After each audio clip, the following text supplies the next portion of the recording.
everyone. I'm Kellen. All right, our Bible story today comes from the book of Acts. Jesus had already died and rose again. Then Jesus gave his followers a mission to share his story with the whole world.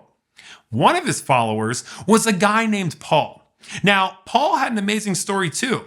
He was traveling on the road one day to actually have people who believed in Jesus thrown in jail, when Jesus himself appeared to Paul in a bright light. After that, Paul spent the rest of his life traveling all around the world, telling people the good news about Jesus.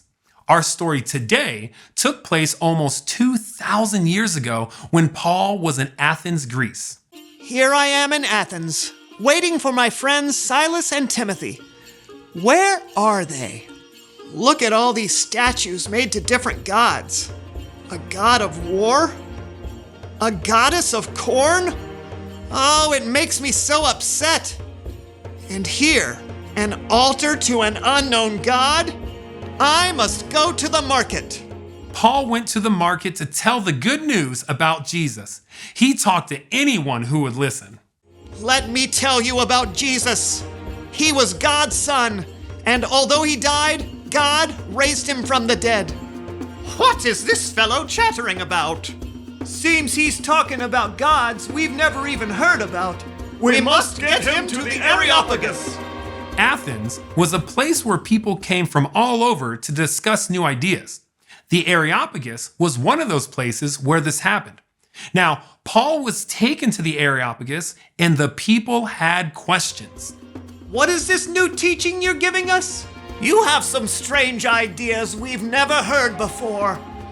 We would like to know what they mean.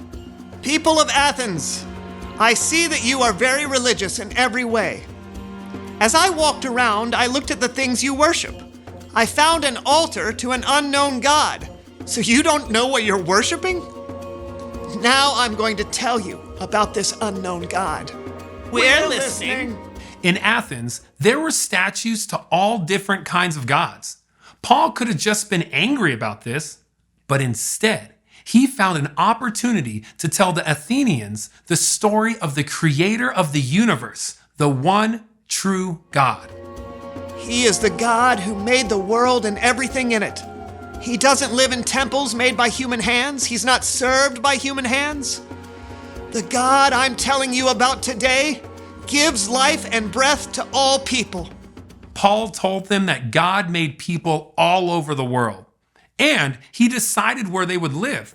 Then Paul said, God did this so that people would seek him, and perhaps they would reach out for him and find him. They would find him even though he is not far from any of us. In him we live and move and exist. As some of your own poets have also said, we are his children. Yes, we are God's children. Many people thought of God as someone that was distant, separate, someone that was different and to be feared.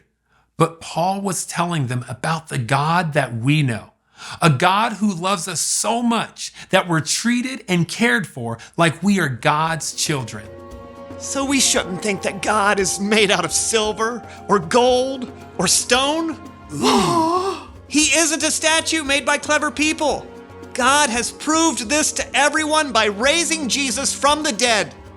This guy is certified nuts. I think I'd like to hear more. After Paul had given his sermon and told the people about Jesus, some people made fun of him. But others continued to listen and ask questions, and guess what? Some even became followers of Jesus. All this happened because Paul was willing to go where the Lord sent him. There are a lot of stories in the Bible about Jesus' disciples being willing to go somewhere for Jesus. They moved where Jesus was leading them. Sometimes that was around the world, and sometimes it was right there in their own town or cities. Sometimes they were asked to move into uncomfortable or difficult situations, but they were never alone. And here's the incredible part. If you're a follower of Jesus, you're a part of that same story. Jesus may one day lead you to go and help share his amazing good news with the world.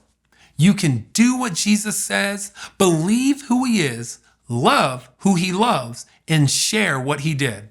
So let's go. Let's go where Jesus leads. Ready, set, move.